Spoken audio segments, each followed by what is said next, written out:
Hello students, welcome to our YouTube channel. आज हम लोग शुरू करने वाले हैं मैथ्स का कुछ चैप्टर शॉर्ट में, जो टर्म वन में आपको काम आने वाले हैं। मतलब कि टर्म वन पूरा स्पेशल 15 से 20 मिनट का वीडियो जैसा कि हमारा अभी चल रहा है, उस हिसाब से आज पहला चैप्टर है पॉलिनोमियल। ठीक है, तो पॉलिनोमियल शुरू करने से पहले मैं आपको बता दूं कि पॉलिनोमियल में सिर्फ क्वाड्रेटिक पॉलिनोमियल ही पूछने वाला है। अगर आउट ऑफ सिलेबस जैसे कंप्यूटर में पूछा था वैसे पूछता है तो क्यूबिक भी एक दो क्वेश्चन पूछ सकता है, तो फॉर्मूला हम लोग उसका खैर देख लेंगे।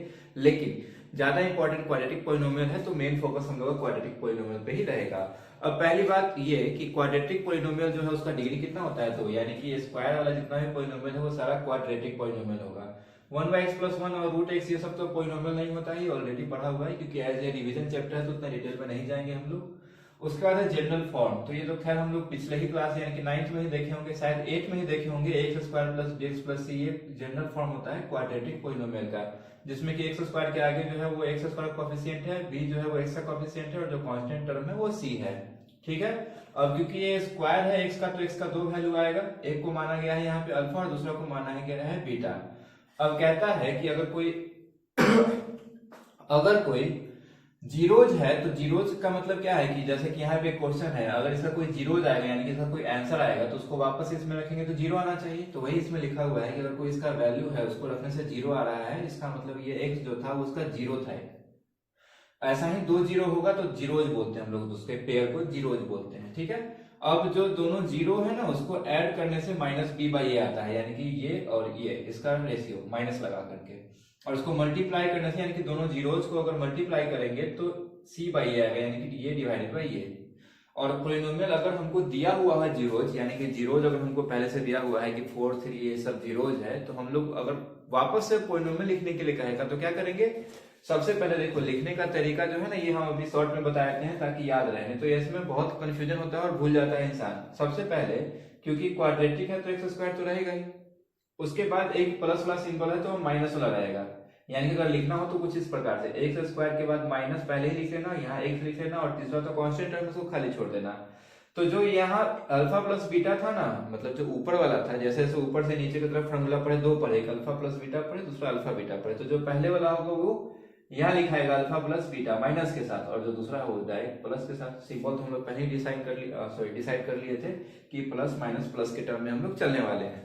ठीक है, तो मेरा दो अल्फा बीटा हो गया, उसको जोड़ करके -b/a और मल्टीप्लाई करके c/a। ठीक है, अब जो है हम लोग यहाँ पे इसका जीरोज निकालना, मतलब ये तो हम लोग क्लास 9 में ही सीखे थे। स्प्लिटिंग मेथड करना क्या होता है कि 6 से पहले तो इसको अरेंज करना होगा, क्योंकि अरेंज नहीं है ये। -7x -3 करना क्या होता है कि हम लोग को बीच वाले टर्म को कुछ ऐसे तोड़ना होता है कि इसको और इसको मल्टीप्लाई करने से बराबर आ जाए।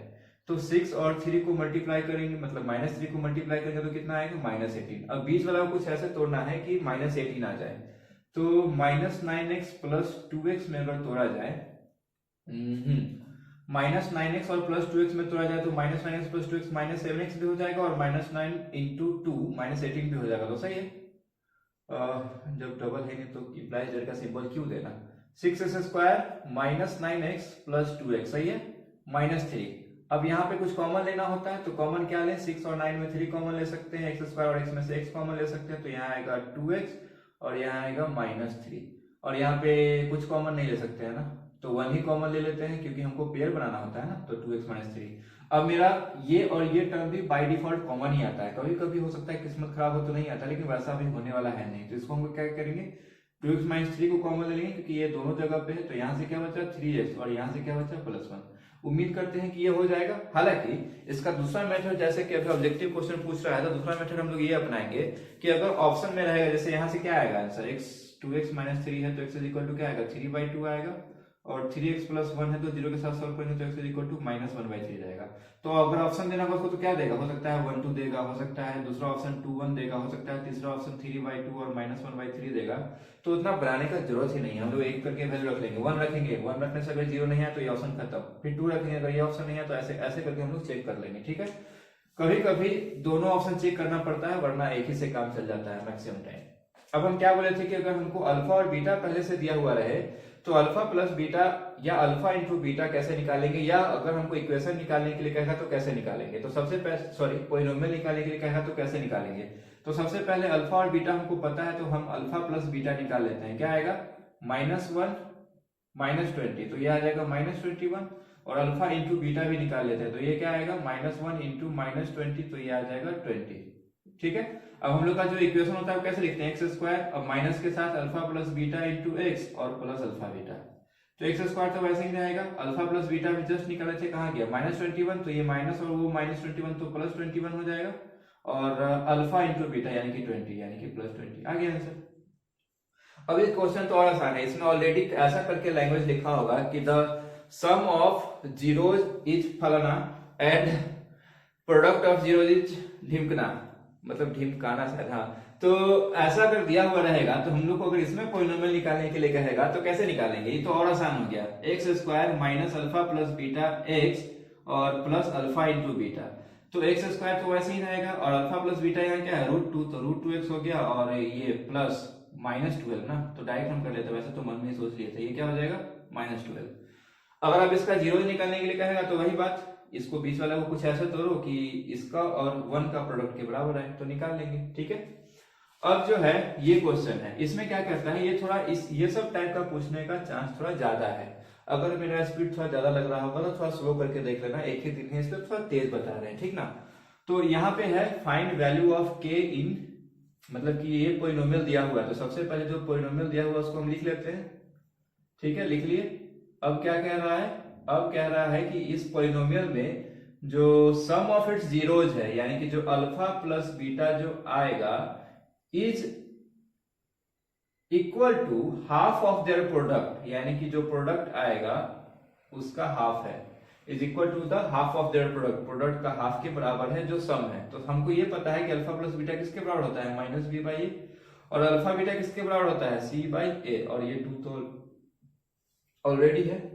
अब यहां से अगर देखो तो -b, तो माइनस की जगह पे रहेगा ही, और b की जगह पे क्या है, यहाँ पे -k+6 है, यही है ना, जो x का कोएफिशिएंट है वो b हो जाता है, डिवाइडेड बाई a की जगह कुछ नहीं है 1 है, इज इक्वल टू c की जगह ये पूरा है 2 इंटू 2k-1, ठीक है, और a की जगह तो 1 है, और 2 जो ऑटोमेटिक था जैसे जैसे था वैसे वैसे उतारे हैं बस, और कुछ नहीं किए हैं, तो ये माइनस माइनस क्या हो जाएगा प्लस, यानी कि +k+6 इज इक्वल टू 2 से 2 कट गया 2k-1, तो यहाँ से सॉल्व करेंगे तो 2k में से k गया तो k, और 6 में +1 ऐड हुआ तो 7, ठीक है, आंसर कितना आ गया 7।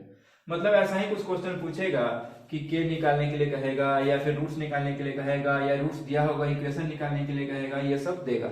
अब तुमको एक ऐसा भी क्वेश्चन पूछ सकता है कि 5 और 3 ये दो जीरोज है, इससे हम कितना पॉलिनोमियल बना सकते हैं, तो इनफाइनाइट बना सकते हैं, ठीक है ना, इनफाइनाइट नंबर ऑफ पॉलिनोमियल बना सकते हैं, क्योंकि पॉलिनोमियल के साथ ये नहीं जोड़ा है कि क्वाड्रेटिक पॉलिनोमियल बनाना है या क्यूबिक, इसलिए हम इनफाइनाइट पॉलिनोमियल बना सकते हैं। ठीक, अब थोड़ा एक क्यूबिक का एग्जांपल देख लेते हैं, उसके बाद हम लोग फिर आगे बढ़ेंगे, मतलब पॉलिनोमियल खत्म हो जाएगा, वो भी क्यूबिक जो है ना एक्स्ट्रा बता रहे हैं, वैसे तो चांस नहीं है पूछने का, लेकिन एक्स्ट्रा पूछा है कंप्यूटर में, तो शायद रिस्क न लेते हुए एक बस क्यूबिक का देख लेते हैं, बस 2 से 3 मिनट लगेगा, उसके बाद फिर हम लोग अगले चैप्टर में चलेंगे। आगे हम लोग देखने वाले हैं क्यूबिक पॉलिनोमियल। अब क्यूबिक पॉलिनोमियल में क्या है कि डिग्री इसका 3 रहता है, अब इतना तो कॉमन सेंस होगा ही वैसे कि डिग्री कितना रहेगा इसका 3 रहेगा, तो अब 3 जो है वो क्यूबिक पॉलिनोमियल का जो डिग्री है वो 3 है, यानी कि जिसका जनरल फॉर्म होगा वो x³ से शुरू होगा, उसके बाद x² पे होगा, उसके बाद x पे होगा, उसके बाद कांस्टेंट, तो x³ x², x उसके बाद कांस्टेंट, ठीक है। अब जो है हम लोग का इसका कितना जीरो हो जाएगा, क्योंकि x³ है तो इसका 3 जीरो हो जाएगा, अल्फा बीटा गामा, तो इसमें 3 पॉसिबिलिटीज है, वहां सिर्फ अल्फा बीटा था तो या तो जोड़ सकते थे या तो मल्टीप्लाई कर सकते थे, मतलब कि घटाने और डिवाइड नहीं ले रहे हैं, लेकिन यहाँ पे जोड़ने और मल्टीप्लाई से ही 3 पॉसिबिलिटी बनता है, या तो तीनों को जोड़ दे या तो तीनों को मल्टीप्लाई कर दे। अब तीसरा पॉसिबिलिटी क्या है कि दो को मल्टीप्लाई करके जोड़े, तो इसलिए 3 यहाँ पढ़ना पड़ेगा कि एक्स्ट्रा बढ़ जाता है, alpha plus beta plus gamma क्या हो जाएगा -b/a, जैसे वहां था alpha beta plus beta gamma plus alpha gamma, बस यही एक्स्ट्रा आया है, इसका जो एक्स्ट्रा आया है, जो यहाँ पे टर्म एक्स्ट्रा आया है उससे बात करेंगे, यानी कि c/a। उसके बाद अल्फा बीटा गामा क्या होगा d/a, सब में a तो कॉमन है, अब प्लस माइनस प्लस बैठा लेते हैं, ऊपर वाला माइनस, बीच वाला प्लस, फिर तीसरा वाला माइनस। अब जैसा कि हम वहां पे रूल सिखाए थे या कोई एक टेक्निक बताए थे कि पॉलिनोमियल कैसे लिखेंगे, तो पॉलिनोमियल लिखने के लिए क्या करेंगे, सबसे पहले जब हमको काम है यानी कि x³ का उसको x³ लिख लेंगे, उसके बाद x² आएगा उसको लिख लेंगे, फिर x को फिर कांस्टेंट, यानी कि हम कैसे लिखेंगे, एक्स क्यूब फिर एक्स स्क्वायर फिर एक्स और फिर खाली जगह में तो कांस्टेंट रहेगा ही। अब पहला वाला प्लस, दूसरा वाला माइनस, तीसरा वाला प्लस, सॉरी हाँ नहीं सही तो है, और तीसरा वाला माइनस, यहाँ माइनस ना होगा, हाँ माइनस। उसके बाद अब जो पहला वाला है वो यहाँ पे आएगा, यानी कि alpha plus beta plus gamma यहाँ आएगा, प्लस वाला यानी कि दूसरा जो है वो यहाँ आएगा, यानी कि alpha beta plus beta gamma plus alpha gamma यहाँ आएगा, और लास्ट में जो बच गया वो माइनस के साथ, यानी कि alpha beta gamma. Hope you remember. अब आगे इसमें क्वेश्चन कैसे पूछेगा, अब जैसे कि यहाँ 3 जीरो दे दिया और बोला कि इसका पॉलिनोमियल लिखिए, तो हमको पहले तीनों पॉसिबिलिटीज निकालना होगा, यानी कि सबसे पहले हमको alpha plus beta plus gamma निकालना होगा। तो कितना आएगा, 2 माइनस 17 माइनस 14, यानी कि 17 और 14 हो जाएगा 31, 31 प्लस 2 यानी कि माइनस 29, सही है। उसके बाद हमको alpha beta plus beta gamma plus alpha gamma भी निकालना होगा। अब हम इसको मन में ही कर लेते हैं, अल्फा बीटा यानी कि माइनस 34, बीटा गामा यानी कि माइनस माइनस प्लस, उसके बाद 17 इंटू 40 यानी कि 170 और 68 कितना होगा, 30 30 60 यानी कि 238, ठीक है। उसके बाद अल्फा गामा यानी कि ये और ये, यानी कि प्लस ही आएगा ना, हाँ प्लस आएगा, 14 दूना 28, ठीक है। तो इसमें क्या आ जाएगा, ये 238 और 28, 246 और 56, 266 में से 34 घटाएंगे तो कितना आएगा, 232 प्लस में, ठीक है। उसके बाद अल्फा बीटा गामा यानी कि 2 इंटू माइनस 17 इंटू माइनस 14, तो 17 इंटू 14 तो अभी किया था ना, 17 इंटू 10 170, 70 का 68 यानी कि 30 30 60 और 6 66, ओहो नहीं ठीक तो है, 238 इंटू 2 यानी कि 2 इंटू 238 कितना आएगा ये, 8 दूना 16 की 6 हासिल 1 दूना 6 1 7 और 2 दूना 4 कितना है 476। अब हमको इक्वेशन लिखना है, तो बस एक्स क्यूब, उसके बाद minus alpha plus beta plus gamma x square plus alpha beta gamma plus alpha gamma x minus alpha beta gamma, यही था ना। तो एक्स क्यूब के जगह पे तो यही रहेगा, alpha plus beta plus gamma कितना निकाले हैं माइनस, तो ये माइनस माइनस प्लस हो जाएगा यानी कि 29 एक्स स्क्वायर, प्लस ये वाला टर्म तो प्लस में ही रहेगा यानी कि 232 एक्स, और ये वाला टर्म माइनस में यानी कि माइनस 476 हो गया। बहुत डिफिकल्ट भी तो नहीं है, बस हमको ये तीनों निकालना होगा और बस ये प्लस माइनस का खेल खेलना होगा, सिंपल है। उसके बाद find all zeros of the polynomial, मतलब इस पॉलिनोमियल का हमको जीरोज बाकी का निकालना है, एक दे दिया है, एक दे दिया मतलब x इज इक्वल टू 1 दे दिया है। इसको अगर हमको पॉलिनोमियल के रूप में बदलना होगा तो इसको हम क्या लिख सकते हैं, x minus 1 is equal to 0। तो सबसे पहले हमको एक पॉलिनोमियल मिल गया x माइनस 1, और ऐसा ऐसा दो गो और निकालने के लिए कह रहा है, क्योंकि यहाँ क्यूबिक है तो आंसर तो 3 गो होगा, जिसमें से एक ही को दिया है, बाकी का 2 हमको निकालने के लिए कहा है। तो जो हमको एक पता है उससे इसको डिवाइड कर लेंगे तो बाकी का 2 निकल जाएगा ना। मतलब अगर कह रहा है कि 16 को 3 पार्ट में बांटना है मल्टीप्लाई करके, जिसमें से एक 4 है, तो 4 से इसको डिवाइड देंगे, बाकी का 4 को अब 2 पार्ट में बांटेंगे, यही ना करना होगा। तो सबसे पहले एक तो हमको पता है, बाकी का हमको 2 निकालने के लिए इससे इस पूरा टर्म को डिवाइड करना होगा। क्यों, क्योंकि बाकी का तो उसी में निकलेगा। तो हम इसको डिवाइड करते हैं। डिवाइड करने का भी तरीका बहुत सिंपल है, यहाँ x है, यहाँ x क्यूब है, तो हमको x स्क्वायर का कमी है तो x स्क्वायर चाहिए, यहाँ 3 है, यहाँ नहीं है तो 3x स्क्वायर। उसके बाद यहाँ पे माइनस से भी मल्टीप्लाई करना होगा, तो अच्छा पहले मल्टीप्लाई कर तो ले, x इंटू 3x स्क्वायर क्या हो जाएगा 3x क्यूब, ये तो हम इंटेंशनली यहाँ रखे थे ताकि इसको काट सके। अब ये -1 इंटू प्लस 3x स्क्वायर क्या हो जाएगा -3x स्क्वायर, ठीक है। अब इसको घटाओ, तो जब घटाओगे तो ये तो कट जाएगा, लेकिन ये माइनस माइनस प्लस हो जाएगा, तो यानी हमको यहाँ लिखना होगा 13x स्क्वायर और ऊपर से उतरेगा -9x -4, ठीक है। अब x यहाँ है लेकिन यहाँ x स्क्वायर है, तो हमको एक तो x चाहिए ही चाहिए, और यहाँ पे x है, यहाँ 13 है, तो हमको 13 भी चाहिए।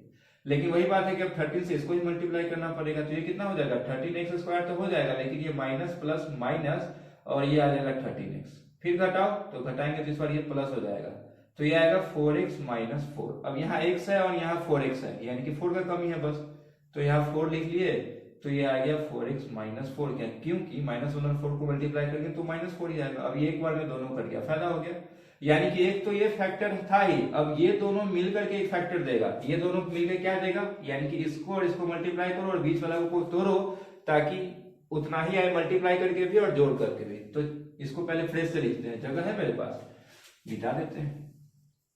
3x² plus 13x plus 4। जब हम इसको और इसको मल्टीप्लाई करेंगे तो कितना आएगा 12। अब हमको 13 को ऐसे तोड़ना है कि 12 है, यानी कि 12 और 1 में तोड़ेंगे, यानी कि 12x प्लस x में तोड़ेंगे तो 12 इंटू 1 12 भी हो जाएगा और 12x प्लस x 13x भी हो जाएगा, यानी कि 13x। तो ठीक है, तोड़ देते हैं। 3x² plus 12x plus x plus 4। यहाँ 3 कॉमन लेंगे तो आएगा x प्लस 4, यहाँ 1 कॉमन लेंगे तो आएगा x प्लस 4। अब x प्लस 4 दोनों में है तो x प्लस 4 कॉमन ले लेते हैं, तो यहाँ से क्या आएगा 3x प्लस 1। अब दोनों को अलग अलग जीरो के साथ सॉल्व करेंगे, यानी कि x plus 4 is equal to 0 तो x इज इक्वल टू -4 और 3x plus 1 is equal to 0 तो x इज इक्वल टू -1/3। यानी कि दो प्रोसेस है। पहला जो जीरो दिया हुआ था यानी कि 1, उसको हम पॉलिनोमियल में कन्वर्ट किए, उस पॉलिनोमियल से फिर डिवाइड किए दूसरे स्टेप में, और जो आया उसको फिर तोड़ करके बाकी का तो आंसर निकालिए। इसको तोड़ना तो पहले ही अभी जस्ट थोड़ी पहले क्वाड्रेटिक पॉलिनोमियल में सिखाए हैं और क्लास 9 में भी सीखे होंगे आप लोग। ठीक है, तो पॉलिनोमियल में इससे ज्यादा क्वेश्चन नहीं पूछना चाहिए। ठीक है, तो अगले चैप्टर पे चलते हैं। Thank you.